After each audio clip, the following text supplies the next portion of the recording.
Bueno, vamos a dar inicio a la primera sesión del coloquio con la participación de 6 especialistas que tratarán temas relacionados con la investigación sobre políticas de información, servicios públicos e inclusión ciudadana, bibliotecas públicas y universitarias, derechos de autor y patrimonio documental. He de informarles que cada uno tiene 15 minutos para su exposición. Por favor, no me obliguen a pasar tarjetas. Esto es el peor papel. Muy bien, iniciamos con la participación del doctor Edgar Sánchez. Él es licenciado y maestro en bibliotecología por la Facultad de Filosofía y Letras de la UNAM, doctor en bibliotecología y estudios de la información por la Facultad de Filosofía y Letras de la UNAM, investigador titular del Instituto de Investigaciones Bibliotecológicas de la Información de la UNAM.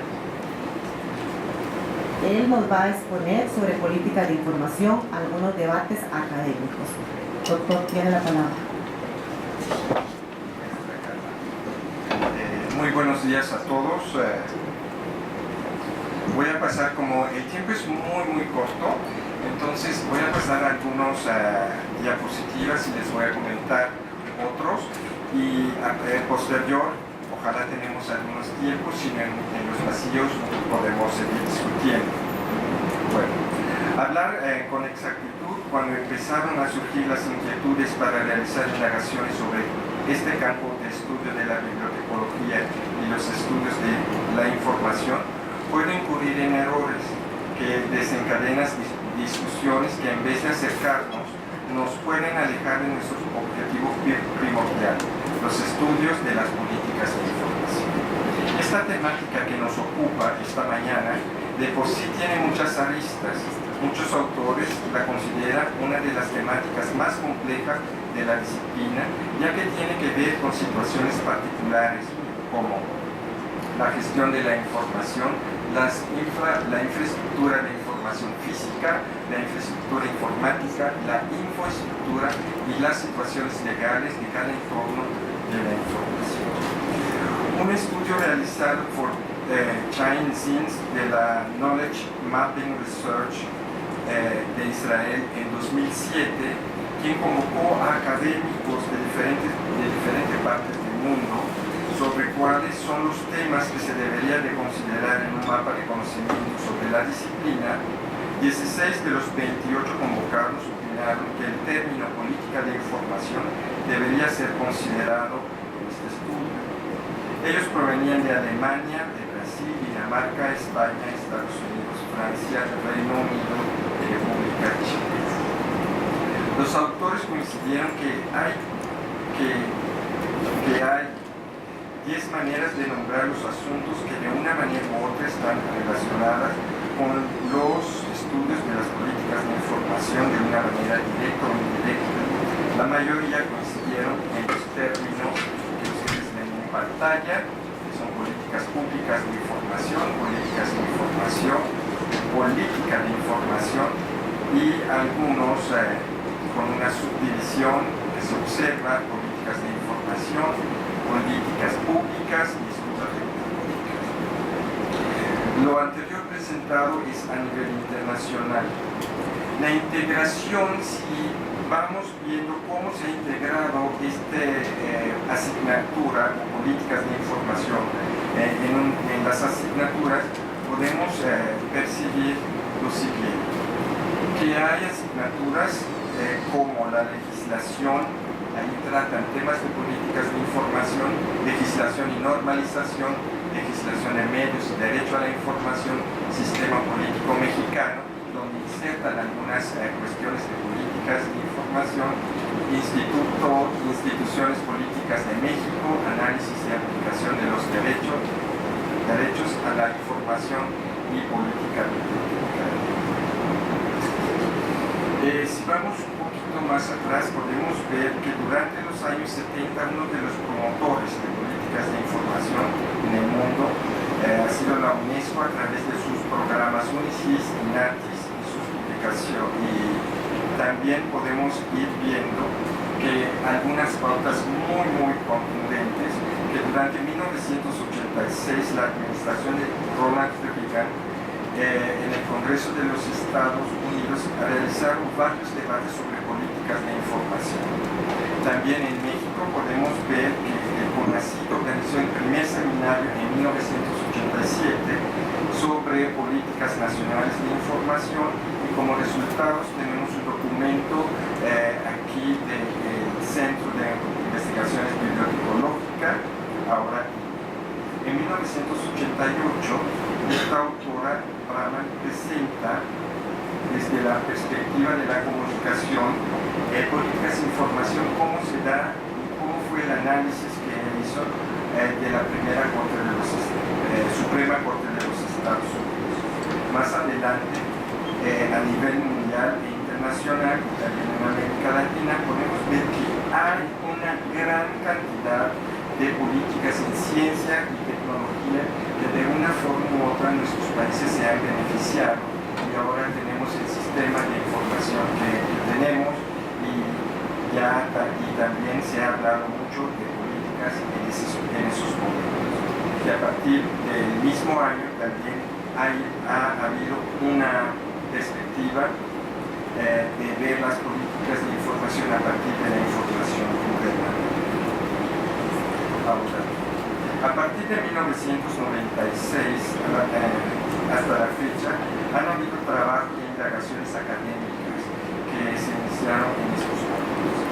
Podemos ver que los planteamientos de Morales Campos, Amada Navarro a nivel nacional, pero también ha habido a nivel internacional Rowland, Strauss, Brahman y otros, para mencionar algunos de habla inglesa. Y a nivel hispanoparlante estoy considerando más bien a España, que ha habido aportaciones de Ros García, López Yepes, Fernández Bajón, Ramos Simón y otros, que han hablado sobre políticas de información. Pero ¿qué ha pasado con toda esta parte? Si hemos llegado a una parte fundamental de ir buscando la metodología idónea para poder acercarnos a estas políticas. Sin embargo, los problemas de índole metodológico no han sido superados en su totalidad, lo que hace que tenemos que regresar y revisar de manera crítica 4 paradigmas o posturas de las ciencias sociales a partir de una propuesta que hizo Cuba, que lo tenemos aquí. Si vemos estas 4 posturas de positivismo, pospositivismo, teoría crítica y positivismo, podemos ver que la mayoría de lo que hemos hecho de estas 4 posturas están considerando las teorías y la metodología positivista, y en su momento dado son cuestiones, están más enfocadas a cuestiones históricas, sociológicas.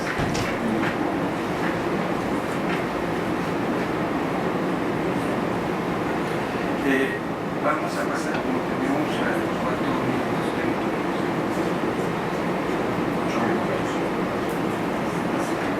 Bueno, a partir de este planteamiento, podemos ver que durante todo este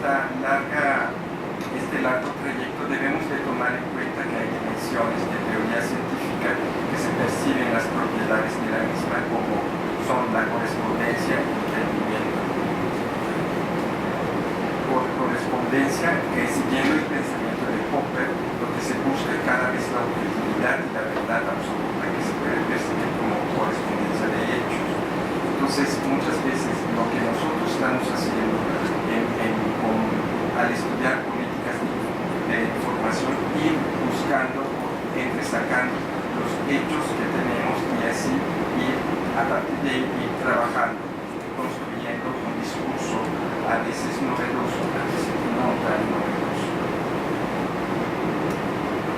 El entendimiento. Esta dimensión es a través del diálogo y la interpretación, que a su vez se divide en interpretaciones elementales, principalmente de las actividades cotidianas. Y también podemos ver que hay interpretaciones narrativas que se percibe un alto nivel de abstracción, y interpretaciones científicas, donde la interpretación es la abstracción.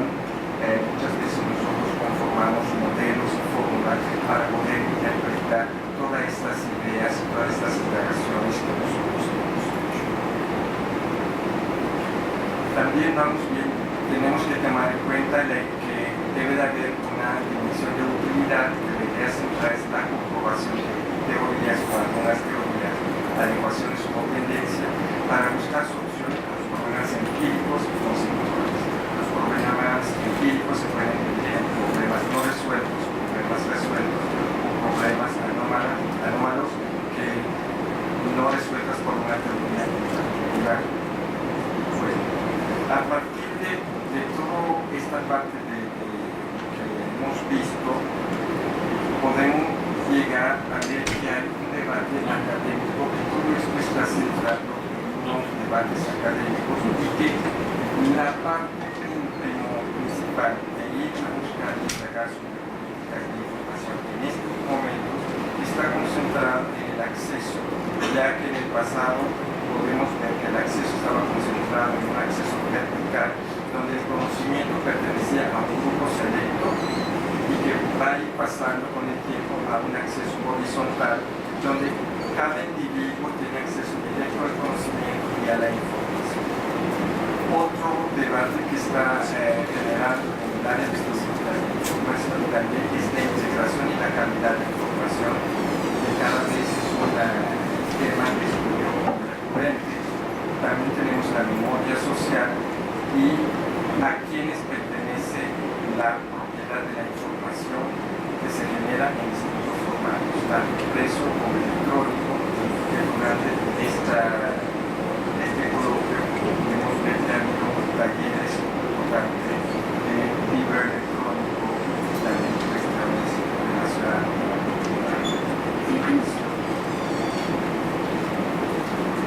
De acuerdo con Brahma, podemos, para poder seguir investigando y poder llegar a dar una solución, entender más bien lo que está pasando en la sociedad, debemos ir identificando los momentos. Entonces, podemos tener una investigación de políticas, como ya nos dice el primer orden, de donde vamos a buscar entender que es una entidad perceptual donde el individuo, el grupo, el gobierno o las redes están conscientes de que ellos poseen la información y que tienen también el deseo para compartir esta información. El segundo orden, según esta autora, dice que la experiencia se refiere al conocimiento del ciudadano, la utilización de las prácticas para sistematizar el conocimiento y se requiere de conocer y compartir la experiencia de grupos, entre grupos diversos, sus procedimientos para sistematizar esta información. El tercer orden es el proceso por medio del cual la experiencia es compartida. El cuarto orden, la discusión de los hechos, cómo se han dado los diferentes grupos de información para construir conocimientos sobre la temática, cuál ha sido el impacto previsto desde esto en la producción científica y cómo pasa el conocimiento sobre el conocimiento de la temática y convertirse en un generador social. Bueno, estas han sido unas reflexiones que aún hay que ir poniéndolos en práctica y les dejo con esta reflexión. Al tener una mejor infraestructura sistémica de todo lo que hemos visto, cómo investigar, cómo ir buscando la postura para la postura, podemos llegar a construir una infraestructura sistémica mejor y la comunidad sistémica va a obtener una nueva percepción de la propaganda. Y con esto los dejo. Muchas gracias.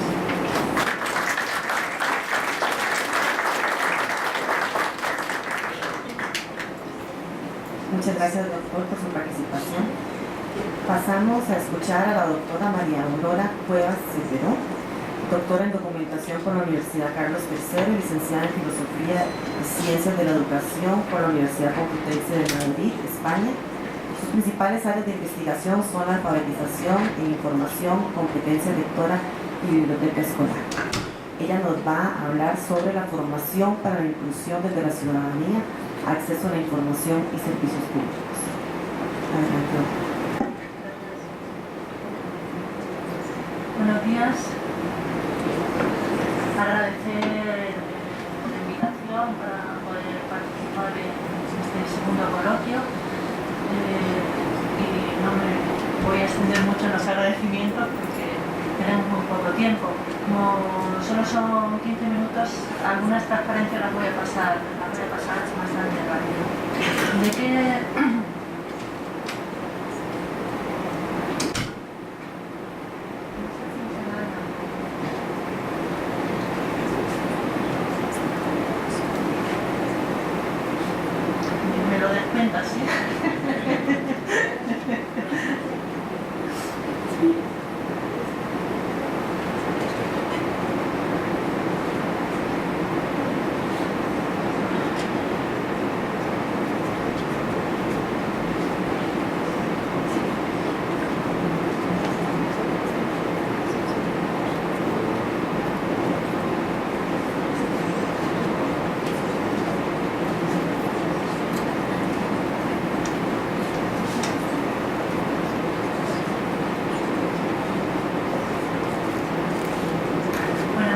Estamos resolviendo el tema de las transparencias. Voy a explicarles brevemente sobre qué va a tratar mi exposición. En realidad quiero presentarles una breve introducción teórica, un marco teórico del acceso a la información. Después me centraré en las asociaciones ciudadanas, cómo están trabajando estas asociaciones para facilitar este acceso a la información pública, para terminar presentándoles un proyecto de investigación en el que estamos trabajando precisamente con el objetivo de acercar esa información a la ciudadanía. Bien, ¿qué es el acceso a la información? Vemos que existen diferentes términos que describen el mismo derecho. El término libertad de información pues es un término usado de manera común históricamente. Es un término más asociado al área de periodismo, de la ciencia de la información, y el derecho a la información, propiamente dicho, se refiere a derechos humanos. Es un término que se vincula muchísimo con derechos humanos. Muy empleado por los activistas, pero todos ellos se refieren a un derecho estratégico, clave, que puede ser utilizado para hacer efectivos otros derechos humanos, como derecho a saber o acceso a la información pública. Otros términos relacionados con este, como gobierno abierto, transparencia, open data y reutilización, que son términos que tienen que ver también con el acceso a la información pública, están más vinculados a las políticas. El gobierno abierto es una teoría que sostiene que los temas de gobierno y de administración pública deben ser abiertos a todos los niveles posibles en cuanto a transparencia. Esto debe ir unido a la creación de espacios permanentes de participación y colaboración ciudadana. Este es un asunto que en el plano teórico tiene mucha proyección, pero no así en el plano práctico. El tema también de open data y de utilización muy estrechamente unido también con la investigación científica. Los datos abiertos que se centran en material gubernamental, no estrictamente documental, con información puntual, geográfica, genómica, compuestos químicos, por ejemplo, fórmulas, datos médicos. Son fuentes de datos que históricamente han estado en manos del gobierno y con las que se ha tenido la posibilidad de hacer negocio, y ahora, bueno, pues es muy importante que esos datos que proceden de los impuestos de todos los ciudadanos pues también puedan ser reutilizados y puedan estar a disposición de todos. Esto enlaza un poco con el debate que se ha abierto hace un momento, el tema de los datos abiertos, por ejemplo, de investigación. Es un tema que se está debatiendo en la comunidad científica, de hecho está muy relacionado con el acceso abierto a la información científica, y ya las mejores revistas del mundo incluso facilitan esos datos brutos de investigación desde las propias revistas de investigación que aportan los resultados de las investigaciones científicas. Pero bien, ¿para qué sirve en sentido estricto el acceso a la información pública? Para conocer de qué manera actúan los poderes del Estado, para controlar la gestión pública, para beneficiarse de los servicios públicos y para facilitar la participación ciudadana en el diseño y ejecución de políticas públicas, incrementando así los niveles de legitimidad e imparcialidad de tales políticas. Y obviamente para reactivar la democracia, todo lo que signifique participación es una manera de mantener vivo este sistema político. La información pública es un ingrediente clave para la incidencia política de los movimientos sociales, pero su potencial depende de el acceso, el uso y la apropiación. El acceso por disponer, poder llegar a la información pública relevante. El uso, saber qué hacer con la información una vez que está disponible. Es decir, ahí entramos mucho en el tema estaríamos entrando en el tema de formación, que es de lo que les voy a hablar al final en este proyecto de investigación que les presento. Y la apropiación por la habilidad de traducir información pública en incidencia política y social, ¿no? Es el empoderamiento del que tanto se habla últimamente. Bueno, esto me lo voy a saltar porque no quiero que me regañen. Y vamos aquí al discurso de las organizaciones ciudadanas. Del discurso público a la acción ciudadana. ¿Por qué? Pues dicen en mi país que del dicho al hecho hay mucho trecho. No sé si aquí sería la misma cosa. Pero efectivamente el discurso gubernamental es muy optimista, presentan grandes plataformas de acceso a la información, pero a la hora de la verdad son verdaderamente efectivas o son simplemente una estrategia más de marketing del propio gobierno.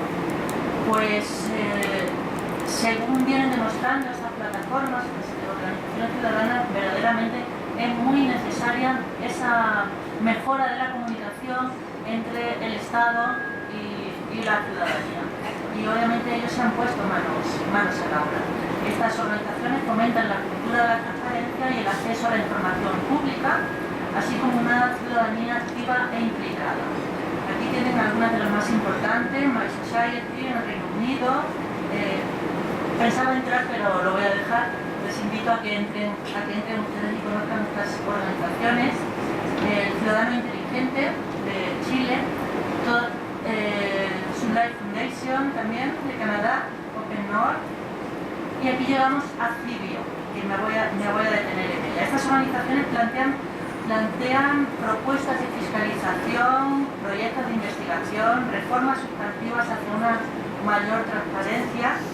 Desarrollan, y eso lo tienen en común todas estas organizaciones, desarrollan tecnologías web para hacer frente a sus objetivos, acercando a la ciudadanía a la información pública y a la toma de decisiones, y conectan a ciudadanos y a las propias organizaciones para buscar soluciones tecnológicas a problemas públicos. Lo más interesante, Cibio es la Fundación Ciudadana Española, es muy joven, creo que hace 2 años, desde 2010, pero ya tiene una intensidad en sus acciones ciudadanas muy grande. Les voy a presentar algunas de ellas.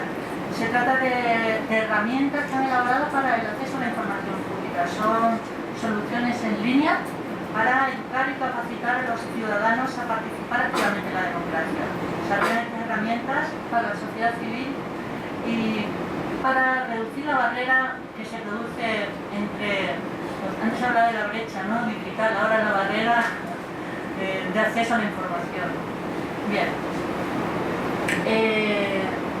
Esta organización tiene varias herramientas. Son estas: tu derecho a saber, ¿Dónde van mis impuestos?, España en llamas y el indultómetro. Voy a explicarles así brevemente. El indultómetro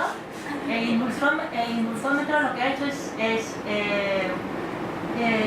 mirar en el Boletín Oficial del Estado, que es el vínculo de comunicación del Estado con la ciudadanía, y ver a cuántas personas se han indultado y quiénes son esas personas y qué relación tenían con el gobierno. Entonces ahí los resultados son tremendos, ¿no? Porque a veces parece que la separación entre los poderes no está tan clara. Si efectivamente un gobierno tiene la capacidad de indultar a personas, sobre todo hay muchos políticos indultados, ¿no? Lo cual es bastante sospechoso. Después, España en llamas. ¿Por qué se quema el monte? La cantidad de incendios que tenemos anualmente. ¿Por qué se quema el monte? ¿Alguien paga por ello? ¿Investiga? ¿Quiénes pueden estar detrás de los incendios? ¿A quién benefician esos incendios? ¿Qué se hace después en esas zonas? ¿Si se urbanizan? ¿Qué pasa con la madera? En fin, toda esa información la ponen a disposición de la ciudadanía. Esta otra herramienta, ¿dónde van mis impuestos? ¿En qué se gasta mi dinero el Estado? Les invito encarecidamente a que la visiten, porque ellos han tomado el presupuesto general del Estado y han hecho una visualización, una herramienta visual en donde pone qué partida se lleva qué dinero, ¿no? Y claro, hay algunas partidas que quedan muy escasas y otras que quedan muy grandes. Entonces, es una herramienta también de información. Esta otra, el buen nuestro de cada día, a mí me gusta muchísimo. Como decía el Boletín Oficial del Estado, es una herramienta de comunicación del Estado y la ciudadanía, donde se publican todos los decretos, etc. Esta persona de la organización lo que ha hecho es cada día acercar a la ciudadanía lo que pone en el web de manera clara, alejada de ese lenguaje oficialista. Se lee todos los días el Boletín Oficial del Estado, lo cual es un trabajo muy duro, se lo puedo asegurar, y extrae de ahí aquello que ella encuentra interesante que la ciudadanía sepa. Tu derecho a saber. Voy a centrar, esta es la que están desarrollando ahora, ¿quién manda? Que están viendo quiénes son las personas con más poder del país, el mapa de poder público y privado en España. ¿De acuerdo? Y tu derecho a saber, que es la que acerca más directamente al ciudadano con el acceso a la información. Ellos tienen una herramienta en la cual el usuario pone la pregunta y ellos la hacen llegar directamente al Estado. No voy a entrar mucho por el tiempo, pero solamente un 13% de las 567 solicitudes que pasaron por la plataforma recibieron respuesta por parte del Estado. Entonces ahora les presento así muy brevemente este proyecto de investigación-acción que tenemos con Brasil. Se llama Inclusión Ciudadana, Formación para el Acceso a la Información y Servicios Públicos. Es un proyecto que parte de un grupo de investigación internacional que se llama Competencia en Información. Es un grupo reconocido por la CNPq y en el que participan investigadores de Brasil y España y estudiantes también de ambos países, estudiantes de maestría y doctorado. Es un proyecto que pretende precisamente promover las competencias digitales, informacionales y de comunicación a partir de acciones multidisciplinares enfocadas en los procesos de inclusión ciudadana en la sociedad, pero dirigidos hacia el acceso a la información pública en comunidades desfavorecidas. Tiene un modelo teórico aplicativo, donde se van a desarrollar unos indicadores que determinan las competencias para el aprendizaje de la ciudadanía en ambientes tecnológicos, habilidades que son precisas, tanto informativas como de comunicación, para este acceso a la información y los servicios públicos en 3 ejes temáticos: información para salud, información para el acceso a la administración y acceso a información sobre el tiempo.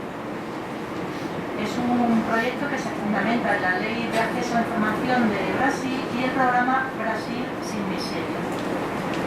Si tuviera más tiempo les hablaría del programa Brasil sin miseria, pero ese es un programa de una gran proyección, como aquí mi colega brasilino puede verificar. Y bueno, el modelo aplicativo pues, es la creación de un modelo formativo, obviamente, porque somos además investigadores profesores, ¿no? Actividades de información y comunicación orientadas a la ciudadanía para la formación en áreas esenciales para garantizar los derechos del ciudadano en salud, educación, trabajo, beneficios sociales y otros que la propia comunidad predefina como prioritarios. Aquí tenemos algunas de, bueno, promover habilidades, ¿no? Participación como aprendizaje, pues también te lo voy a explicar. ¿Qué pretendemos con este proyecto? Pretendemos extender el conocimiento y el ejercicio de los derechos de acceso a la información pública a grupos sociales desprovistos de poder o influencia en la asignación de recursos y en la definición de políticas gubernamentales, para que los miembros de las comunidades utilicen el derecho de acceso a la información de forma que redunde en el bienestar comunitario y favorezca tanto su inclusión social como la participación activa en la democracia, con posibilidad de exigir los políticos sus derechos. Bueno, y para finalizar las palabras de un político, no son todos los políticos como parecen, ¿no? Bueno, no es que este sea especialmente bueno, no tengo nada a favor de él ni en contra, simplemente decir que sus palabras me parecen muy interesantes, vienen muy al pelo de lo que estamos aquí hablando, así lo que fue el decano del gobierno. Y me recuerda mucho también a eso que proponía Kant, el filósofo Immanuel Kant, de la mayoría de edad del hombre, ¿no? El hombre debía alcanzar la mayoría de edad de la historia. Los tiempos en los que se trataba a los ciudadanos como niños que hay que llevar de la mano, que hay que decir qué tienen que hacer, han terminado. Los tiempos en los que las personas miran a los partidos o a las instituciones públicas para saber por dónde caminar, han terminado.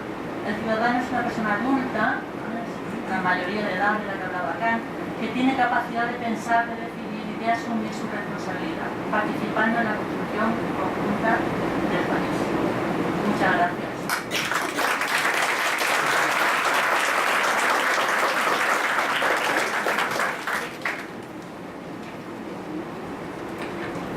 Gracias, doctora. Pasamos con la participación del doctor Federico Hernández, licenciado en Bibliotecología por la Facultad de Filosofía y Letras de la UNAM, doctor en Ciencias de la Información y maestro en Desarrollo de Recursos Humanos y Gestión del Conocimiento por la Universidad Complutense de Madrid, investigador asociado C del Instituto de Investigaciones Bibliotecológicas y de la Información de la UNAM. El doctor nos va a conversar sobre investigación y bibliotecas públicas en México, una necesidad básica. Gracias, muchas gracias. Muy buenos días a todos. Y pues me da mucho gusto estar aquí esta mañana, en esta ocasión, con un tema que es de interés para muchos de nuestros colegas sobre bibliotecas públicas. Vamos a hablar el día de hoy y su relación con la investigación. Uno de los factores que miden el progreso de las naciones es el de la infraestructura educativa y cultural con la que cuentan sus habitantes. Y como parte de esta, un eje clave lo representan las bibliotecas públicas. En la medida que son espacios para la expresión y el aprecio por los valores culturales y artísticos entre los diversos sectores que conforman una sociedad. Asimismo, son espacios destinados para el uso de la información y para la generación de conocimientos. La importancia de las bibliotecas públicas radica en que son instituciones promotoras del acceso democrático a la información. Pues como lo señala el manifiesto de la UNESCO, a pesar del auge que tiene la información en nuestros días, aún no está al alcance de todos, y la distancia entre los que la tienen y carecen de ella sigue aumentando, por lo que el papel más relevante de la biblioteca pública debe ser el tender un puente sobre este abismo. Sin embargo, en algunos países la continuidad de estas bibliotecas aún presenta enormes desafíos y grandes retos, ya que su impacto, eficacia y mejora continua requiere de la producción y aplicación de conocimientos de vanguardia derivados de la investigación científica. La investigación aplicada a bibliotecas públicas es un asunto básico entre todas las indagaciones inherentes a la bibliotecología y las ciencias de la información, lo cual se confirma en una de las recomendaciones establecidas por la misma UNESCO, donde recomienda que se invierta por parte de los gobiernos en investigación científica para reducir la desigualdad y la exclusión. Además, la IFLA, como lo podemos ver aquí en las transparencias, recomienda también que todas las decisiones para las bibliotecas públicas se construyan a partir de conocimientos derivados de la investigación científica. En referencia a esto, entendemos que la investigación sobre bibliotecas públicas debe servir para ayudar a conocer los distintos factores que intervienen en la instalación, mantenimiento, desarrollo, mejora, modernización y todos los componentes de operación y uso de esas instituciones, que en su mayoría son auspiciadas o son financiadas por los gobiernos. La investigación es un proceso intelectual que se realiza con rigor y disciplina y que permite un acercamiento sistemático y crítico al conocimiento de los fenómenos reales que nos rodean. La investigación ha sido considerada desde tiempos de antaño una actividad relevante, no solo para ampliar o profundizar las áreas del conocimiento, sino para hacer más eficientes los procesos de trabajo, para tomar decisiones acertadas y para generar proyectos o modelos innovadores. En un estudio llevado a cabo en Australia por un grupo de investigación sobre necesidades de información y telecomunicaciones para conocer las tendencias de áreas de investigación para bibliotecas públicas, Williamson, la directora de este grupo, afirma que la investigación puede desempeñar un papel valioso en la práctica de todos los bibliotecarios y los profesionales de la información. Asimismo, Busha, en su famoso libro sobre investigación y bibliotecología, cita a un autor donde nos dice: el aprender a dominar teóricamente las reglas básicas de la investigación y sus implicaciones prácticas crea una mejor base para el crecimiento continuo de cualquier profesión.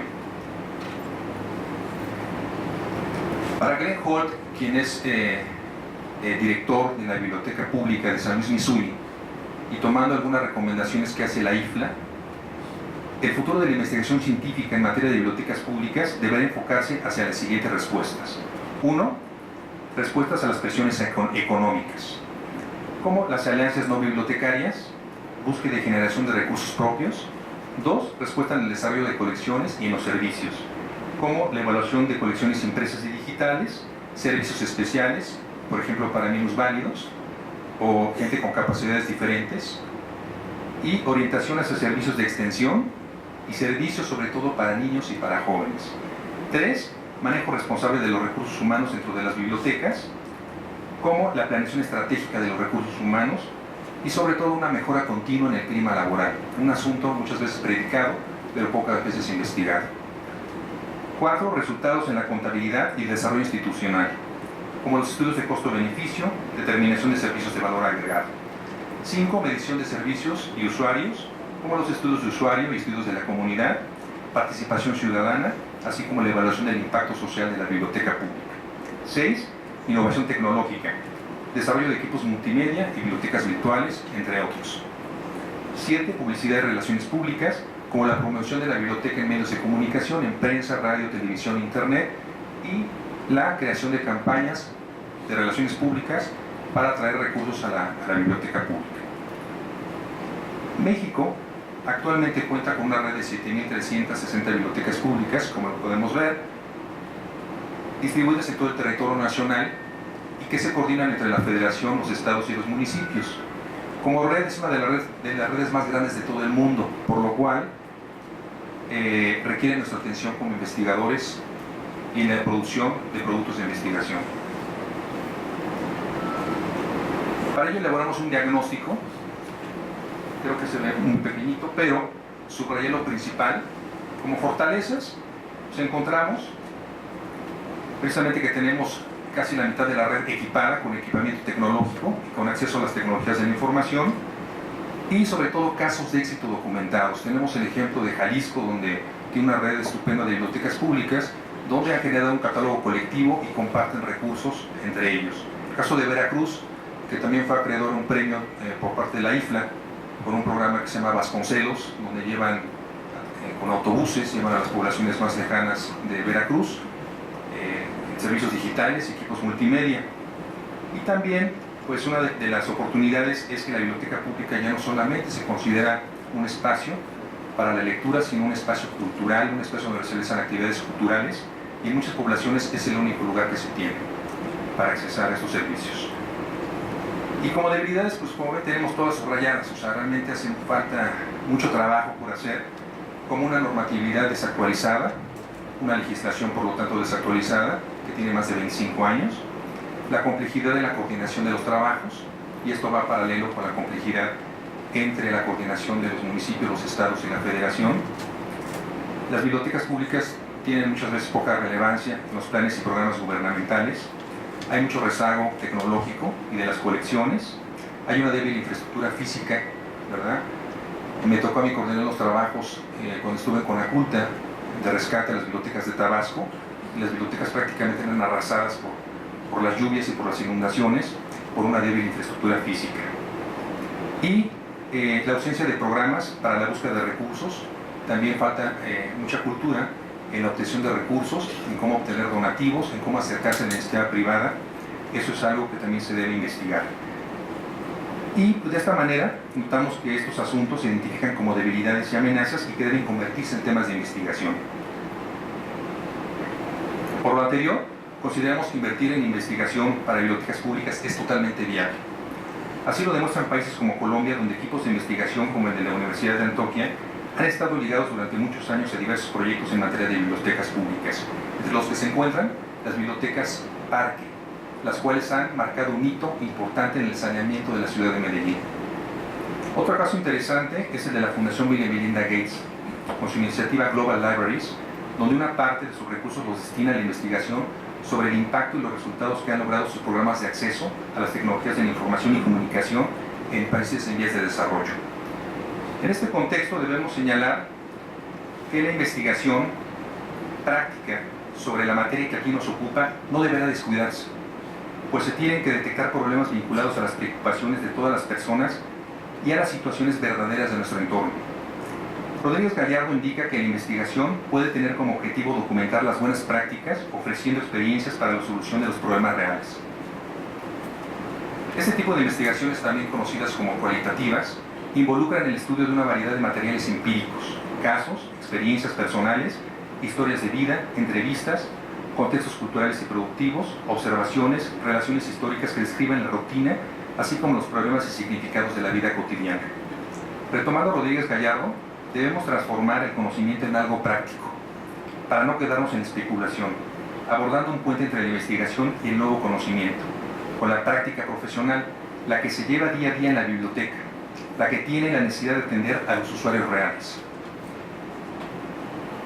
Un factor importante a considerar es la participación de México en diversos programas nacionales e internacionales de investigación bibliotecológica, lo que amplía las perspectivas para crear eficientes modelos de operación en las bibliotecas públicas mexicanas. Por ejemplo, en materia de infraestructura y edificios de bibliotecas públicas queda todo un campo fértil por indagar, como lo comentamos. La alfabetización digital e informacional es un campo que requiere nuestra atención. Un tema fundamental de investigación es en materia de recursos humanos, que son el centro de toda organización, ya sea público o privada. Asimismo, temas como la evaluación de servicios bajo la percepción del usuario, los estudios de comunidad, que resultan imprescindibles para el desarrollo adecuado de las colecciones, la generación de proyectos de financiamiento como el denominado fundraising o la advocacy, la construcción de indicadores, así como el impacto de inclusión social a través de la biblioteca pública, son tópicos necesarios de abordar y que pueden incluirse en una agenda de investigación permanente. Sin duda, se abre una nueva línea de investigación en la Universidad Nacional Autónoma de México, a través del IBI, para atender una necesidad nacional básica en materia de este tipo de instituciones. Desde hace un año se han producido varios artículos, se han prestado conferencias, capítulos de libro, se está investigando sobre un tema en un estudio comparativo entre México y Colombia en materia de bibliotecas públicas. Se han dictado varias conferencias, entre otras cosas. Todo ello pues lo podemos ver en el blog que aquí presentamos. No les traje la dirección, pero es un blog que le llamamos KD, Knowledge Discovery, donde la idea es tener una interacción con investigadores, con gente interesada en estos temas de bibliotecas públicas y que tenga las herramientas para poder producir conocimiento en esta área.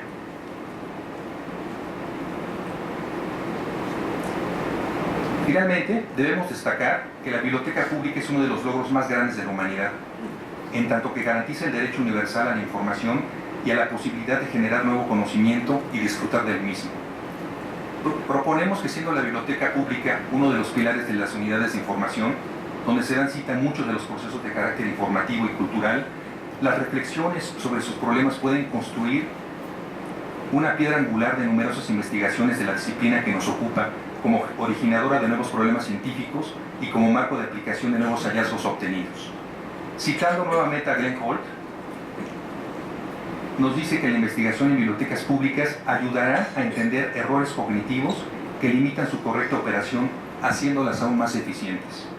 Por ello, y citando a mi colega Patricia Hernández Salazar, aquí presente, debemos construir una comunidad que se apoye, que esté enterada de los avances, que los difunda, pero sobre todo que los aplique, replique y que los mejore. Muchas gracias. Gracias, doctor, por su participación.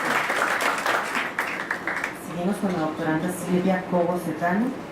Ella es licenciada en Documentación por la Universidad Complutense de Madrid, máster oficial de Gestión de la Documentación y Bibliotecas por la Universidad Complutense de Madrid, doctorado en Ciencias de la Documentación por esta misma universidad. Silvia nos va a conversar sobre la identificación de los derechos de autor en las bibliotecas universitarias, propuesta metodológica y prospección en México y España.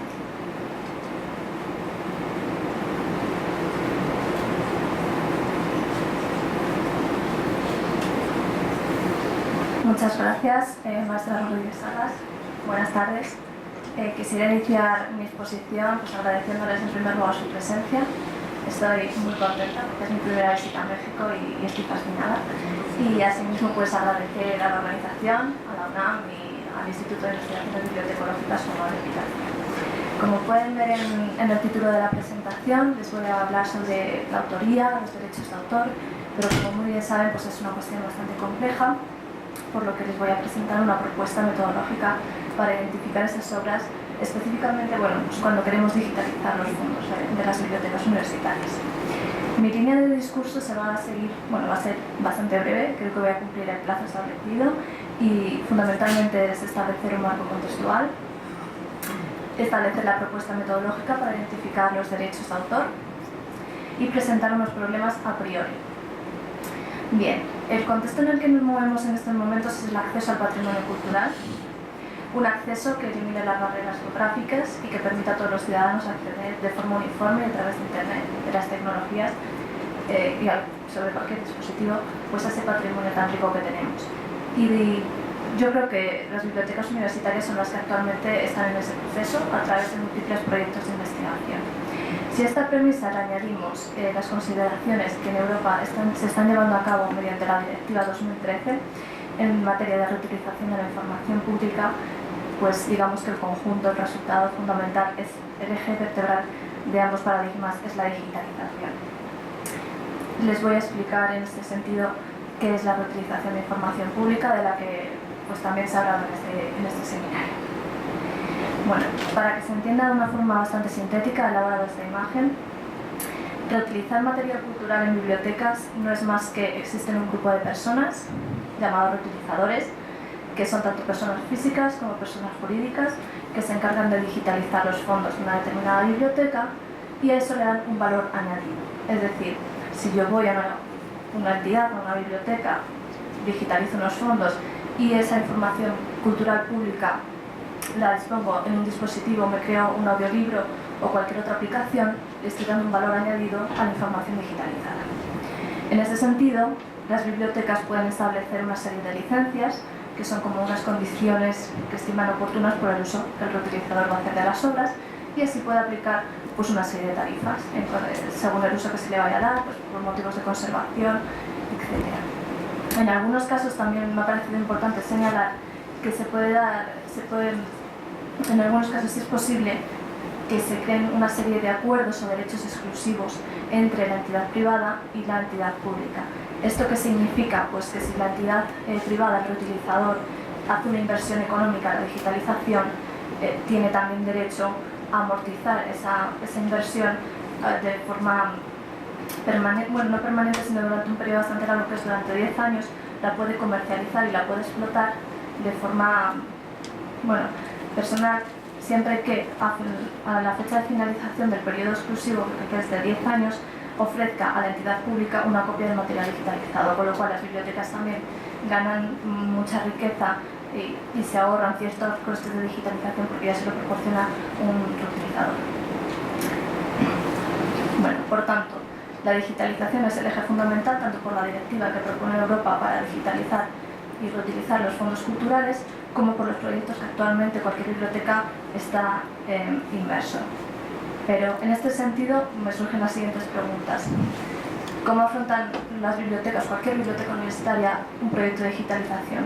¿Utilizan una misma metodología para gestionar el proyecto? ¿Tienen suficientes recursos económicos y suficientes recursos de personal? ¿Van a externalizar el proyecto contratando una empresa? Y sobre todo, ¿cómo afecta la digitalización a las cuestiones de autoría y derechos de autor?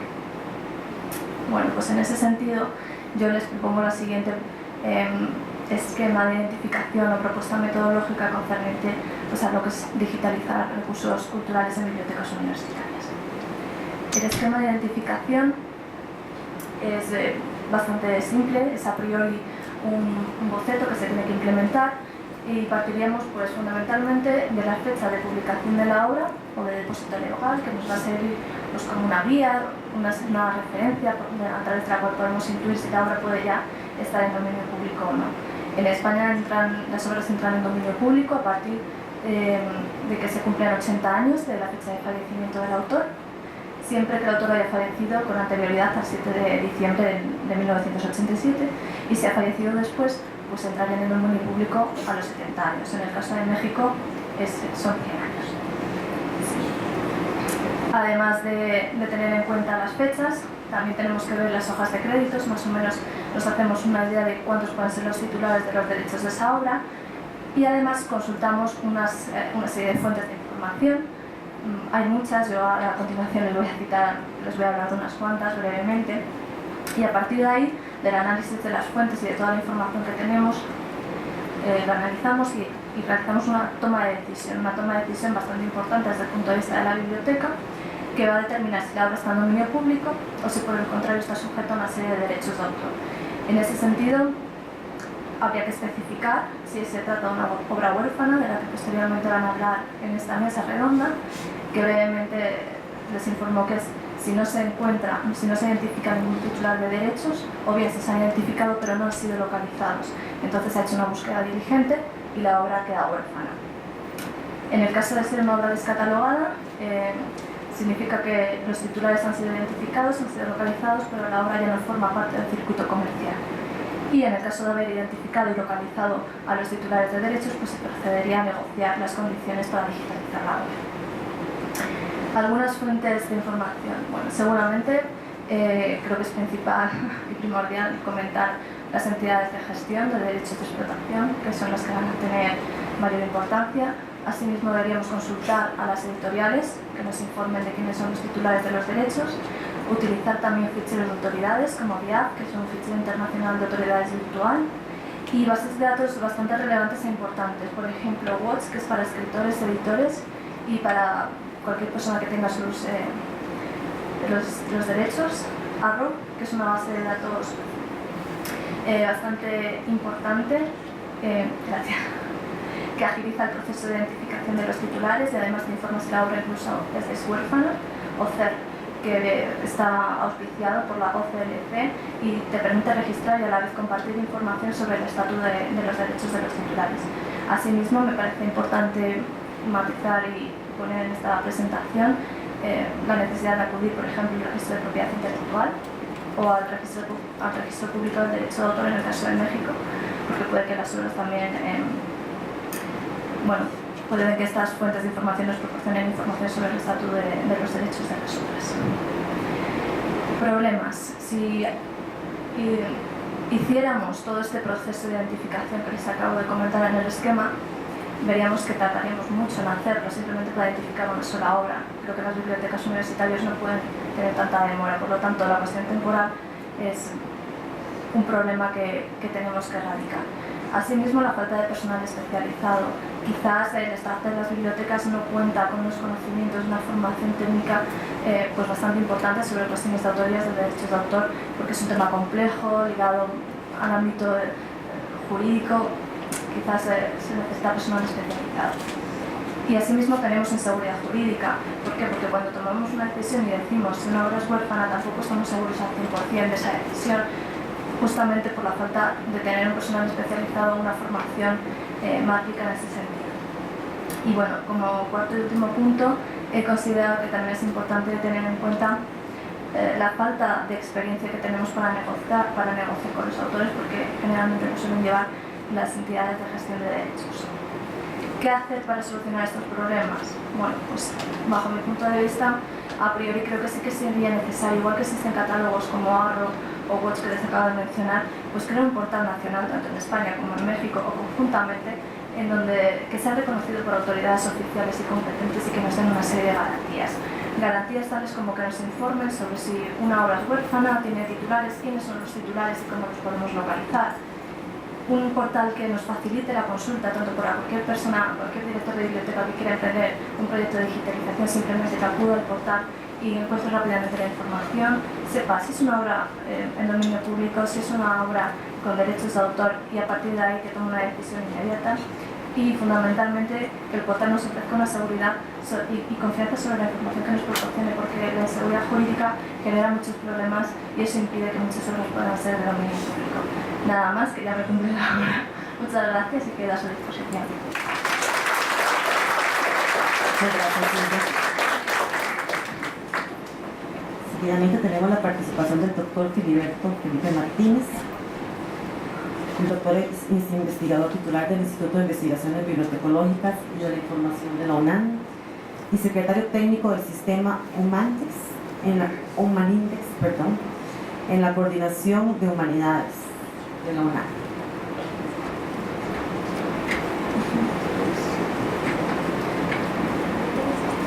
El doctor nos va a conversar sobre investigación por evidencia en bibliotecología. Bueno, mientras ponen eso voy a empezar porque si no se nos va el tiempo en esta carrera. Bueno, el día de hoy no les voy a hablar sobre RDA, no les voy a hablar sobre acceso abierto, no les voy a hablar sobre Humanindex, lo siento por mis seguidores. El día de hoy voy a compartir con ustedes algunos puntos de discusión y debate que hemos tenido con colegas de África, Asia, América del Norte, en la sección de educación de IFLA, y también surgidos estos puntos de plática con mis colegas de América Latina. La relación entre la teoría y práctica bibliotecológica, entre la educación con enfoque práctico o con enfoque teórico en bibliotecología.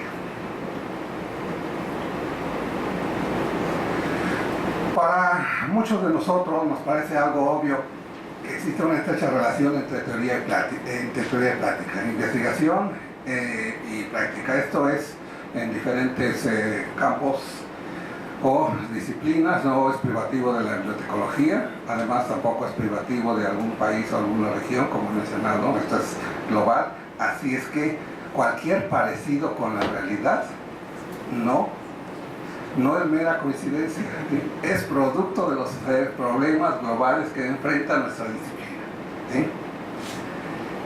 Sin embargo, este vínculo que acontece en todas las disciplinas, por nombrar algunas, derecho, ¿sí? Tenemos teóricos del derecho y practicantes del derecho, totalmente a veces divorciados, ¿sí? Doctores en derecho que nunca han litigado, contadores, trabajadores sociales, administradores, etcétera, etcétera. Entonces, en todas las disciplinas se da prioridad a algunos de estos enfoques hacia la investigación o hacia la práctica profesional. ¿Qué pasa en la bibliotecología?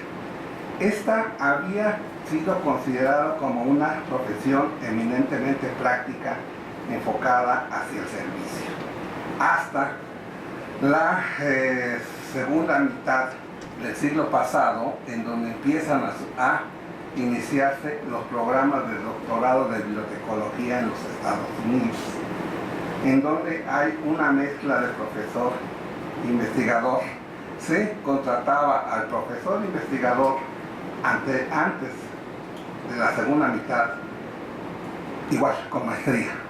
Después surgen los doctorados, empiezan a contratar ahora ya para ser profesores, doctores, ¿sí? Y la realización de la tesis doctoral cambia totalmente la situación, empieza a haber una separación. Esto hace que se alineen los profesores investigadores con los requerimientos de otras disciplinas de su universidad. Esto nos lleva a una realidad. Bibliotecarios en la práctica profesional y académicos, profesores e investigadores, en dos mundos totalmente separados y diferentes, con muy poca interacción en ocasiones entre ellos. ¿Qué dicen los que están en la práctica profesional? Que las habilidades y conocimientos prácticos son de mayor utilidad para solucionar sus problemas a los que se enfrentan. Hay que solucionar problemas reales de la práctica diaria. Que existe la teoría inadecuada, una teoría que está en las nubes, que no es realista, que no soluciona sus problemas cotidianos.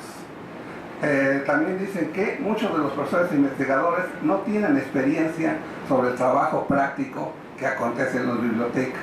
Nunca se han enfrentado a catalogar libros y tener usuarios. Hay otra contraposición. Yo digo que no obstante que los bibliotecólogos pudiesen resolver problemas basados en la intuición y la experiencia para tomar decisiones adecuadas que redunden en un buen funcionamiento de la biblioteca, requiere que sus acciones se basen en resultados. Esto es la investigación basada en evidencias. La bibliotecología pues ha tenido una larga preocupación por esta brecha que les he mencionado. Por otro lado, los investigadores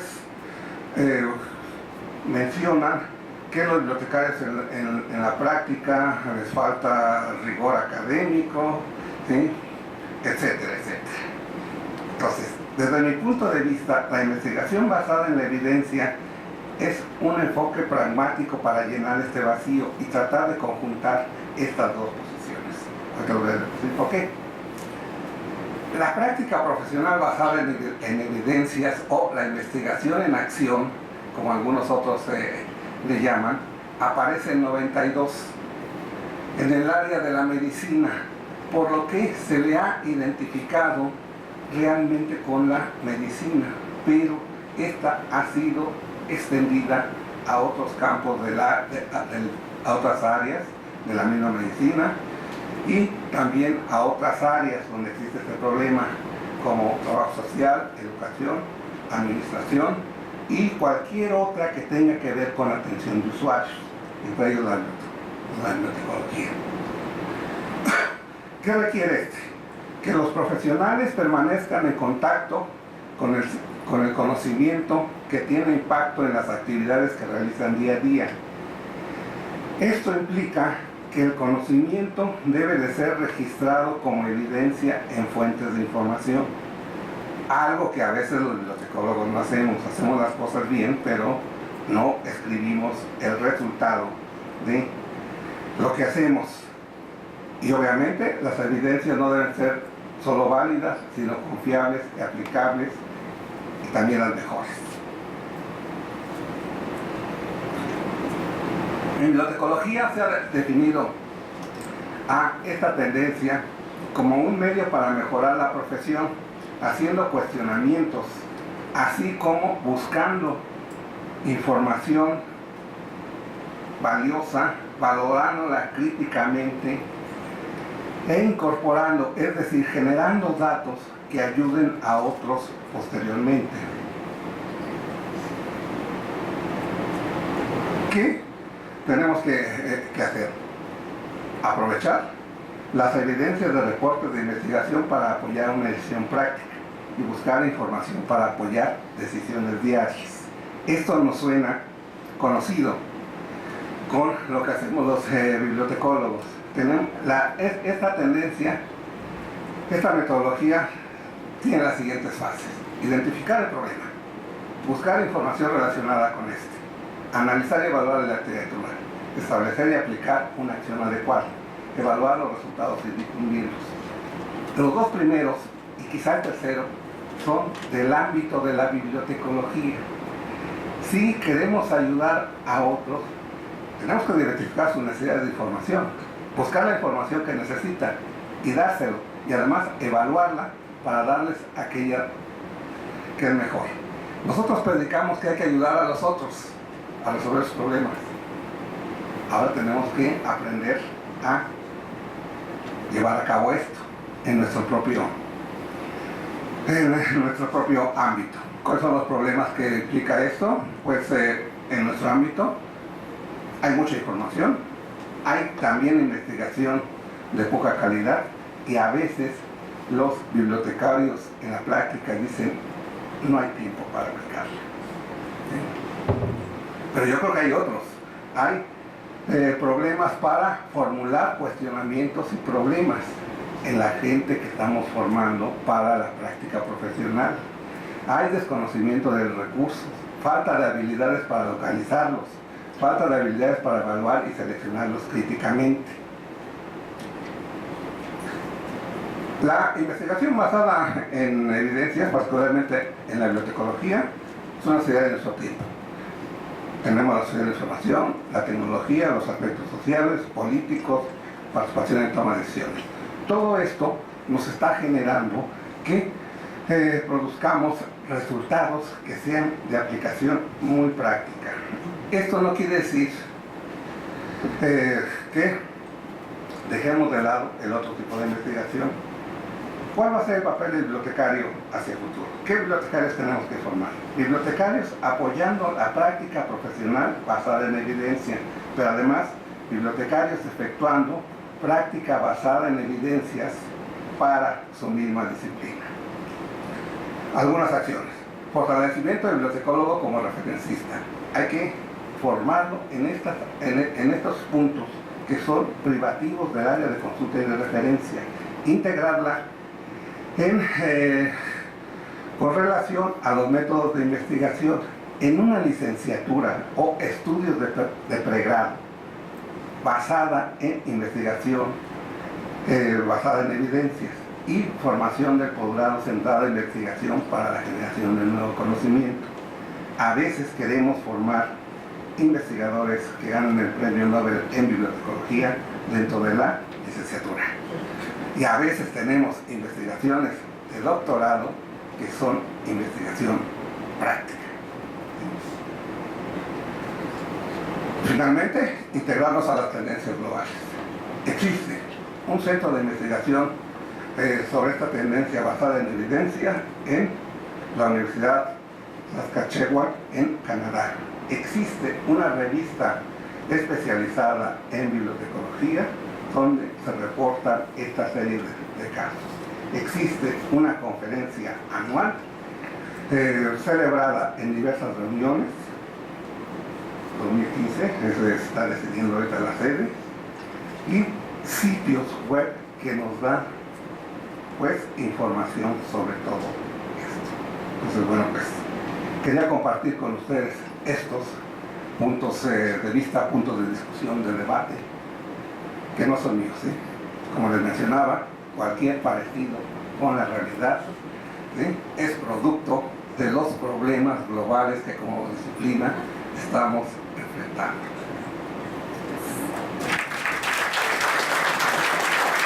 Muchas gracias, doctor, por su participación.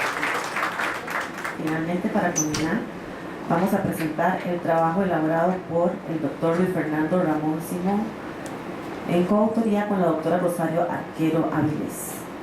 El trabajo se denomina El acceso al patrimonio digital en español, cómo abordar las obras huérfanas y descatalogadas. El doctor Luis Fernando Ramos Simón es doctor y licenciado en Ciencias de la Información y licenciado en Derecho Administrativo, catedrático de la Facultad de Ciencias de la Documentación de la Universidad Complutense de Madrid.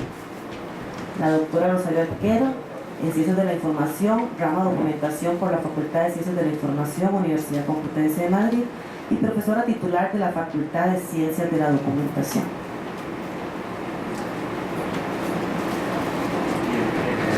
buenos días a todos.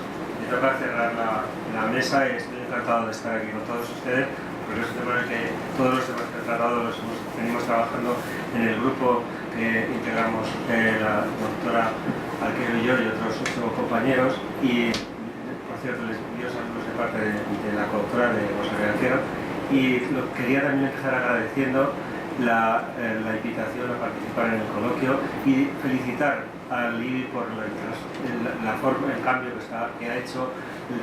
Conozco las dificultades que traen este tipo de transformaciones y me alegro mucho de verdad de ver a tantas personas aquí escuchando y participando en un evento de tanto nivel. Como decía, estoy hablándoles les voy a hablar de un tema que contextualicé el otro día en otra sesión pública también sobre la Cátedra Gauss, hablando del concepto de obra huérfana. Hay otro aspecto que es cómo abordamos el problema desde el punto de vista de los materiales de todo tipo, no solo libros, sino materiales audiovisuales y fotografías y audiovisual. Y contextualizar, decía que les había contextualizado en ese sentido. Estoy nervioso por el tiempo porque veo que va pasando y voy a pasar directamente y voy a ir al grano. De lo que yo les quiero hablar es de cómo abordar este problema de la descatalogación de la catalogación de las obras. A ver. Perdón. Sí, les quería centrar con el problema de cómo abordar la digitalización en el ámbito de las obras huérfanas y descatalogadas. Realmente forman parte de un mismo contexto. Les he puesto yo una imagen, estaba mirando la versión, les puedo dar una imagen luego más ampliada del tema, pero ya ven que Google no fue el primero.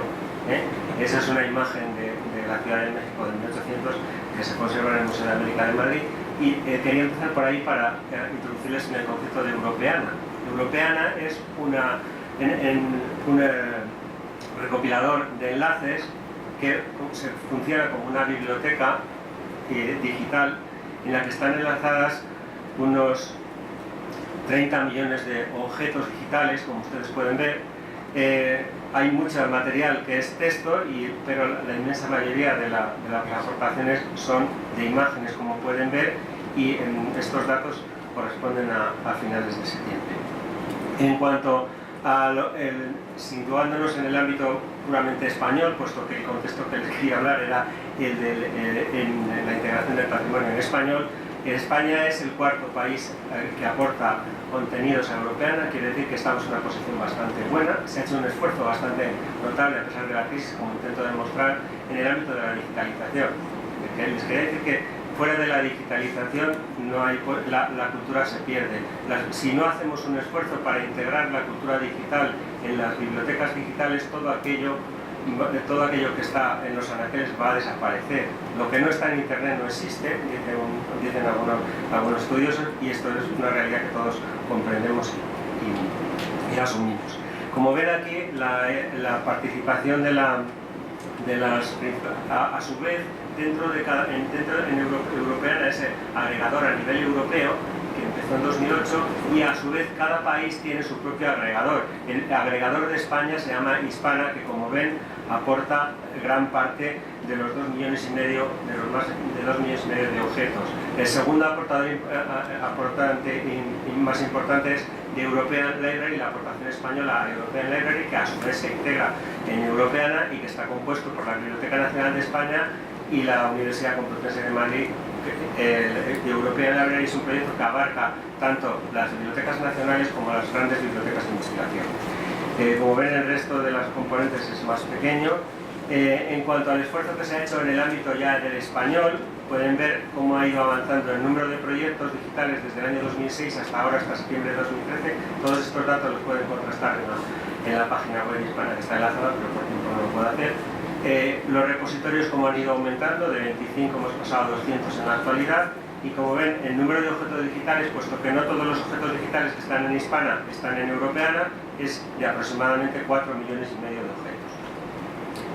En la Biblioteca Nacional también hay una visión de un proyecto de digitalización muy importante, también impulsado por Telefónica, como en el caso de Brasil. El compromiso se acaba este año y es de aportar 200.000 títulos al catálogo de la Biblioteca Nacional, de European Library y por supuesto de Europea. Hay un par de excepciones, todos los materiales que se han incorporado hasta ahora son de dominio público. Esto no ha planteado problema, por eso el tema de los que yo les planteo es qué pasa cuando ya hemos digitalizado todo el dominio público y tenemos una cosa que se llama agujero negro. Es todo lo que se ha producido entre 1950 y la actualidad, que es el material realmente más útil para continuar en el desarrollo económico y científico y que no se ha podido hacer. En el caso de la biblioteca, entonces ya en los proyectos que ha cometido la Biblioteca Nacional, como pueden ver ahí, hay un par de excepciones a la libre difusión de los contenidos. En tanto los registros sonoros, la Sociedad General de Autores exige el pago de un canon, y también en la obra gráfica contemporánea solamente se puede acceder desde el sitio de la biblioteca. Por otra parte, ahí tiene también los componentes en distintos formatos de contenidos que hay. En cuanto a, como les decía, hay un gran agujero negro en todo este fenómeno, y para sistematizar los que no estuvieron el otro día, hay tres partes en la integración de las bibliotecas a la digitalización. Por un lado, las obras en dominio público, por otra, las obras comerciales. Ninguna ni otra, si hay acuerdo plantea problemas, pero hay un conjunto de obras huérfanas de las que ya les ha hablado mi compañera Silvia Cobo, cuyo periodo de entrada en dominio público estamos hablando de entre 120 y 150 años. Se asume la idea de que una persona es 70 años después del fallecimiento. Si vive 50 años hasta que fallece, aproximadamente son 120. Los 150 los he puesto porque ustedes tienen el honor de alargar más la protección de las obras hasta 100 años, lo cual plantea un problema, como están viendo, descomunal, porque la mayor parte, estamos hablando de la autoría, que es un problema de tipo económico, pero ahí ya se ha hablado aquí del acceso abierto y de otras muchas maneras que nadie tiene interés en ganar dinero, pero esas obras, si no se consigue el consentimiento del autor, no se pueden utilizar, como inmediatamente les voy a mostrar. Aquí tienen un poco el componente de las obras que van cómo están los objetos digitales españoles que están en Europeana, y los he clasificado por los tipos de derechos, la asignación de derechos. Les podría explicar con mucho gusto este aspecto, puesto que estamos también trabajando en un libro sobre Europeana, que aparecerá, espero que a principios del próximo año, y en el que me he encargado de este capítulo de las licencias. Pero aproximadamente, como pueden observar, hay 1,5 millones de declaración de derechos, pero hay otro 1 millón sin declaración de derechos, lo que en el estándar de Europeana se llama desconocimiento de derechos.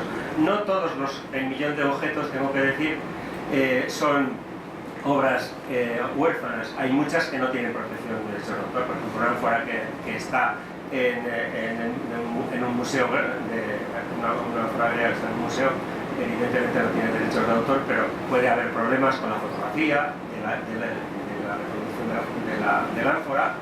O sea, hay conflictividad en cuanto a eso, pero es un problema menor y no siempre era esa cantidad. El proceso es muy desigual en toda Europa. El país que, en el ámbito de la cinematografía en concreto, el país que más está trabajando activamente en resolver estos problemas es Francia. Tiene trabajando aproximadamente a 150 personas trabajando en material y patrimonial cinematográfico. En España se ha hecho la digitalización en un formato que se llama 2K, de relativamente alta calidad, aunque ya está el estándar en 4K, en todas las películas del 1896 a 1930. Y hay un problema que destaca en este ámbito, y ya paso al siguiente tema, es que en Europeana la carencia más importante que hay es que no hay patrimonio audiovisual, porque todo el patrimonio audiovisual está precisamente afectado por este problema, por el problema de los derechos. O bien, los autores no ceden porque en torno a Internet hay una serie de expectativas, las mismas expectativas que tiene Google respecto a la digitalización de los libros. ¿Y si esto dentro de 10 años es un negocio y ahora lo estamos regalando? Entonces hay un poco ese problema, esa incertidumbre de la red es todo, pero todavía no hemos empezado a ver empresas que ganen dinero en abundancia con los productos de Internet. Bien, en los libros y los periódicos y los costes sucede lo mismo. Estamos hablando en los libros en el ámbito europeo de unos 3 millones de libros que no se puede hacer un reconocimiento de los derechos, pero se ha hecho sobre una extrapolación del Reino Unido, pero la idea más sensata es que podemos estar hablando de 4 millones de libros que no se sabe que tienen derechos desconocidos. En el ámbito de la audiovisual y de la fotografía, el problema es especialmente grave en las fotografías y especialmente grave en los museos, puesto que el 90% de las colecciones de fotografía que hay en los museos no se puede identificar los titulares. Es un problema. Y la misma idea en todos los ámbitos de la programación de los materiales audiovisuales. En la UCLA, en California, se hizo una extrapolación también en torno al 10 o 15%, siempre en todos los materiales es el porcentaje mínimo. También no solamente nos enfrentamos al problema del volumen, de la cantidad de obras que tienen titularidad desconocida. También el otro problema parejo a este es que hay un coste muy alto de identificar las obras. Les iba a señalar solamente 2 ejemplos. Por ejemplo, el del Reino Unido, en un análisis de los periódicos anteriores a 1912, eran huérfanos el 95% y de los 60 títulos fueron identificados 40, solo uno fue contactado. Se emplearon 235 horas de trabajo. En el caso de la biblioteca, de un proyecto que hay en la biblioteca holandesa, también estamos en unos costes altísimos y lo mismo en todas las experiencias, y no quiero entretener más porque ya está cansado. En cuanto, ¿qué podemos decir del ámbito iberoamericano? Pues probablemente, y dadas, no sé si bien los porcentajes de producción de ISBN, los porcentajes pueden ser muy similares probablemente que el que tenemos en España. Probablemente, esto no lo he podido contrastar todavía, el ISBN, me parece que la edición es mucho más alta en México de lo que indica el ISBN, es decir, muchos se publica mucho sin normalización, me da mala impresión. Entonces, probablemente estemos hablando, y además hay una creciente, como ven, desde el 2000 hasta el 2011, una creciente incremento de las publicaciones. ¿Cuáles son las principales funciones de las obras? Transformar o identificar las obras huérfanas o digitalizarlas, pues difundir el patrimonio cultural y educativo. Y ya digo, la idea fundamental que reside siempre es que se debe digitalizar todo. O sea, si alguien hasta ahora ha entendido que, bueno, pues apartamos los libros o los materiales audiovisuales y los dejamos para cuando estén identificados, es algo que es inaceptable e inasumible, y todos los estudios que se han hecho hasta este momento indican en Europa que se debe digitalizar todos los materiales al tiempo y tratar de resolver los problemas legales. Si solo se puede digitalizar para conservación, pues el problema está resuelto. Y como decía el otro día también, en el ámbito audiovisual el problema todavía es mucho más grave porque nos enfrentamos a un problema de pérdida de los materiales. Los materiales que están hechos en sistemas magnéticos pues están perdiendo calidad y se calcula que se están perdiendo cada año unas 10.000 horas de producción. El problema, por otra parte, no es un problema menor para todas las instituciones. Aquí les reseño la preocupación de si pueden acercarse a los datos.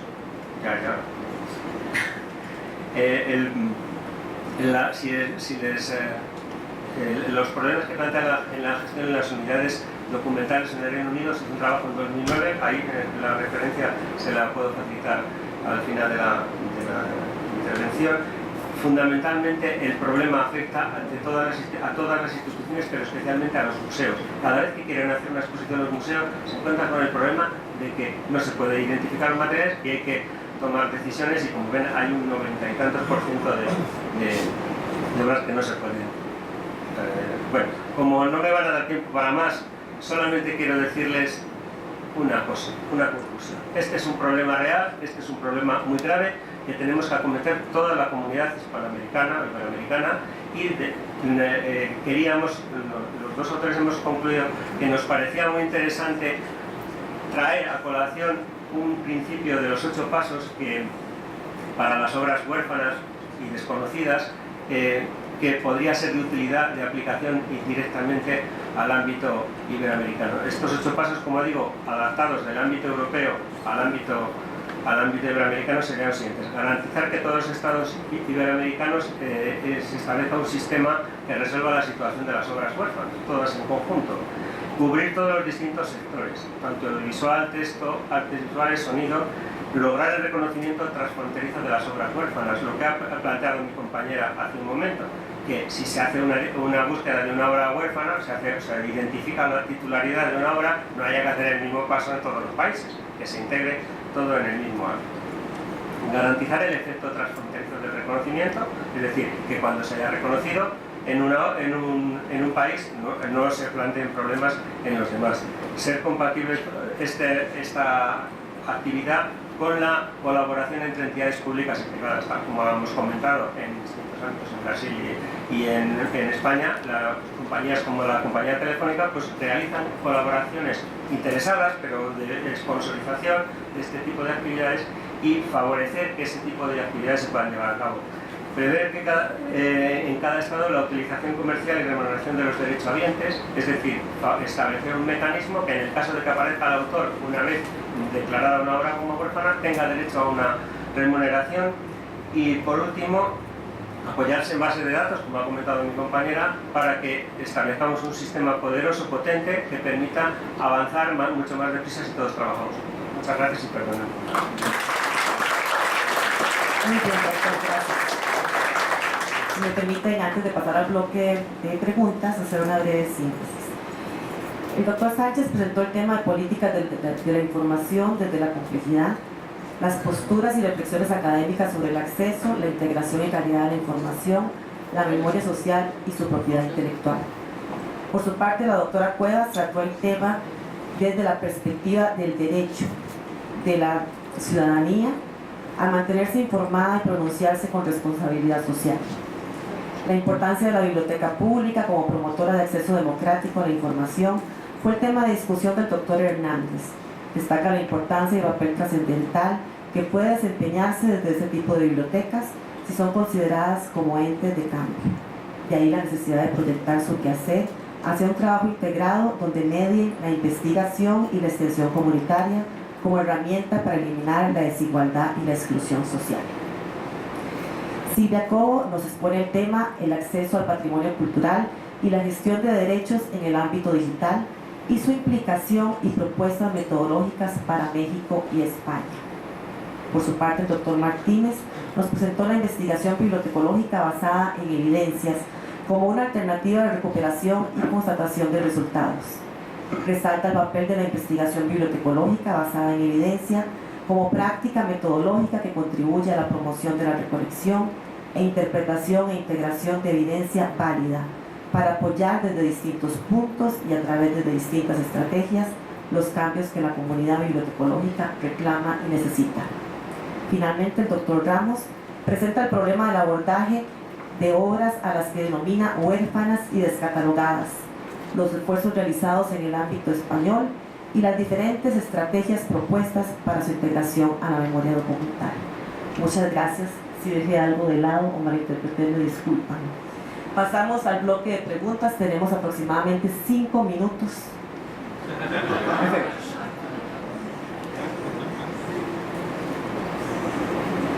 ¿Podemos? Buenos días. Mi pregunta va orientada para la doctora María Aurora y se relaciona mucho con las dos exposiciones, con la tuya y con la del doctor Federico. Y es si estamos hablando de la formación para la inclusión ciudadana, ¿cuál es el papel que están pensando darle a la biblioteca pública, sabiendo que la responsabilidad de la biblioteca pública tiene que ver con esa formación para la inclusión ciudadana?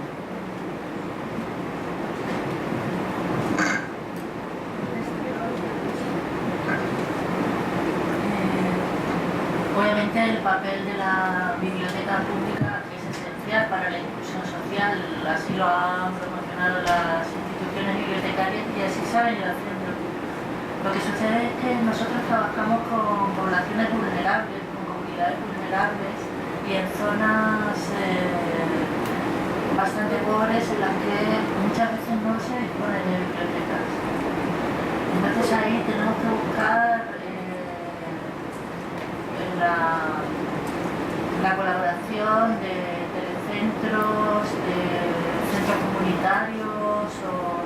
lugar en el que podamos desarrollar este tipo de trabajo.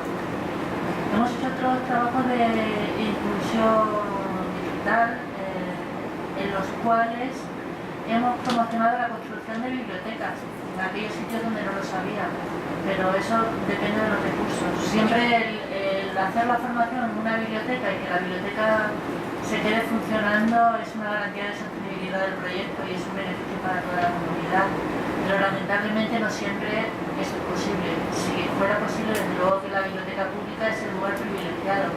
Ahora bien, también nosotros proponemos, y esto enlaza con la presentación que hice en el evento anterior, en la Cátedra A, que la universidad también debe ser un lugar para hacer inclusión social, y no solamente desde la investigación, sino desde las propias bibliotecas universitarias. Es una manera también de proyectar esa visión humanista de las universidades que lamentablemente se va perdiendo un poco. La biblioteca en general, pública, universitaria, escolar, es un lugar para la promoción de la ciudadanía y para la inclusión social. Sí, bueno, yo nada más comentar que yo creo que es importante emular algunos esquemas de formación en las universidades, como la experiencia que tuve en la Biblioteca Vasconcelos, en la Dirección General de Bibliotecas. Hay programas ya establecidos y que están muy probados, que realmente cambian los hábitos de las personas y cambian las costumbres de la gente.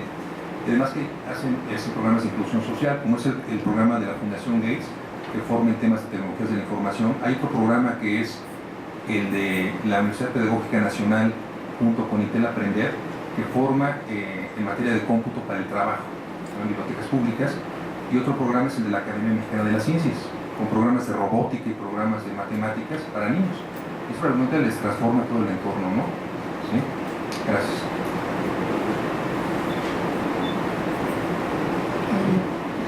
Vengo de la Universidad Nacional Mayor de San Marcos, de Perú, y más que una pregunta, quiero decir que efectivamente para todos los bibliotecarios estos eventos son sumamente importantes porque nos hacen reflexionar, y principalmente porque efectivamente todos los ponentes nos han dado a conocer cómo está nuestra problemática en el caso de Perú, y también la importancia de Filiberto Martínez, lo que nos dice lo que es la investigación. Aquí quizás algo que quería decir a María Aurora es de que efectivamente en el Perú uno de los grandes problemas que tenemos es el acceso o el derecho a la información para los estudiantes invidentes. Estamos iniciando una investigación sobre esa problemática, y cuando usted nos exponía las herramientas, realmente es sumamente importante para poder nosotros aplicar. Por eso era más que una pregunta, un comentario, y agradecerlo porque esto realmente nos enseña a reflexionar de cómo hacer, cómo solucionar nuestros problemas y cómo investigar, cómo seguir investigando. Muchas gracias. Gracias por sus palabras tan amables. Quería comentarles que en España tenemos un programa de integración en las universidades públicas, tenemos un programa de integración para alumnos con discapacidad dentro del Tratado de Cooperación y Desarrollo, y ahí en colaboración, en concreto en el caso de los invidentes, y en colaboración con la Fundación Española 11, que no sé si ustedes conocen, la Organización Nacional del Ciego, que es una fundación que funciona muy bien, pues en colaboración con ellos facilita el acceso de todo el material, incluso recursos humanos para apoyo de los invidentes. Entonces la idea es pensar o proponer, en el caso de su país, un proyecto de integración de alumnos con discapacidad en las universidades, para que de alguna manera se pudiera garantizar el derecho de esas personas a la información. Tenemos una alumna invidente que es un premio extraordinario tanto en la diplomatura como en la licenciatura, ya que ha trabajado en la universidad. Buenas tardes, mi nombre es Angélica María Redondo Sandoval, vengo de la Universidad Autónoma de Sinaloa. Mi inquietud o pregunta o reflexión, todos, cualquiera de los panelistas me la puede contestar o me puede apoyar con esta inquietud. El asunto es, yo cuando llegué antes de entrar a esta mesa, yo comentaba con el maestro sobre las políticas públicas. Creo que si nosotros implementamos, desarrollamos y aplicamos y llevamos a cabo políticas públicas para las bibliotecas y más lo que son las bibliotecas públicas, yo siento que son las más desatendidas en todos los niveles. En mi estado, por ejemplo, se están cerrando las bibliotecas públicas. Las bibliotecas universitarias, a través de los proyectos de certificación y acreditación de programas académicos, pues están saliendo adelante y están siendo apoyadas. Hemos obtenido recursos impresionantes en la vida, lo habíamos logrado, acabamos de lograr por un proyecto 7 millones de pesos para sacar adelante las bibliotecas universitarias. Pero nosotros necesitamos tener una plataforma fuerte, sólida, que serían las bibliotecas públicas escolares. ¿Por qué? Porque si nosotros no traemos usuarios desde niños, pues ¿cómo llegan los usuarios a las universitarias? Entonces nosotros, la preocupación de nosotros es esa, ¿qué va a pasar con las bibliotecas públicas escolares? ¿Quiénes son los responsables de aplicar políticas públicas para sacar adelante este tipo de bibliotecas? ¿Quiénes nosotros, este centro de investigación, este instituto de investigación, perdón, qué van a hacer? O sea, es mucho trabajo, siento que es mucho trabajo. Yo soy la única bibliotecóloga y de maestría, no soy de licenciatura, en mi universidad, que tenemos 104 bibliotecas, imagínense, o sea, ¿qué va a pasar? Pero si yo analizo que de las bibliotecas, que son 200 y tantas, las bibliotecas públicas de mi estado, no hay ningún bibliotecólogo. O sea, ¿qué va a pasar con esos estados? Y estoy hablando de Sinaloa, pero sé cuál es la situación de Chihuahua, de Sonora, de Nayarit, de Durango. O sea, ¿qué va a pasar con esos estados? ¿Qué va a pasar con nosotros, con esas bibliotecas? Por eso yo pregunto, lo de las políticas públicas de la información son muy necesarias y hay que trabajar con ellas. Gracias.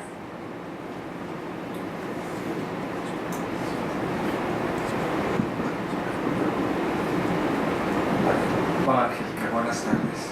Sinaloa fue el primer estado que tuvo su ley estatal de bibliotecas públicas y ahí hay que revisar porque según esto el estado, el gobierno del estado tiene la obligación de sostener y mantener las bibliotecas públicas del estado.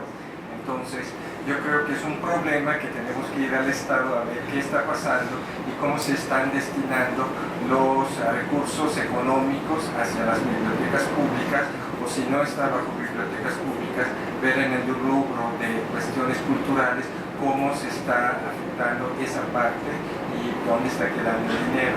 Nosotros sabemos que sí, tenemos que ver dónde está quedando ese dinero. Entonces, también hay muchos otros rubros que tenemos que investigar, pero que eso toma tiempo porque hay que ir indagando cómo está la repartición de todo eso a partir de la Secretaría de Hacienda y Crédito Público y cómo se está destinando. Y hay muchas otras cosas que podemos ir viendo, pero la preocupación tuya es en este momento quién es y cómo y qué está pasando. Hay que revisar la ley, hay que revisar cómo está estructurada. Es una ley que realmente es una copia fiel de la Ley General de Bibliotecas, la Ley General de Bibliotecas de 1988, ¿no? Entonces hay que ir viendo y ahí no está y no se está debilitando muchas cosas. Yo creo que en este momento se está trabajando para ver algunas cuestiones muy particulares en el Foro Nacional sobre la armonización de la ley de bibliotecas. Y no sé si pudiste participar ahí, porque sería muy valioso poder escucharte, poder integrar todas tus inquietudes en esta propuesta de ley. Y en cuestión de tiempo se acabó, ¿no? Es para cerrar nada más, dando un comercial respecto al tema que abordé. relación teoría-práctica. El Instituto de Investigaciones Bibliotecológicas y la Información ha establecido el seminario de investigación sobre relación teoría-práctica bibliotecológica, coordinado por el doctor Adolfo Rodríguez Gallardo, en el cual el doctor Ríos y un servidor participamos. Esperamos hacia el futuro tener algunas otras actividades de este seminario donde abordemos este problema. ¿No, doctor Ríos?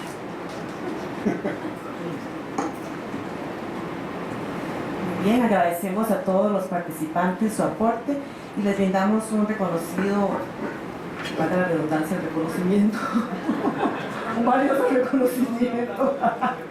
Muy bien, gracias, doctor. Doctor Elber Sánchez.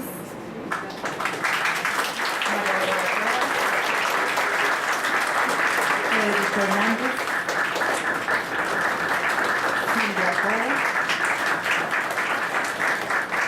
Gilberto Martínez y Fernando Ramos. Y esto es para la doctora. Muchas gracias. Pasamos a un breve receso y regresamos.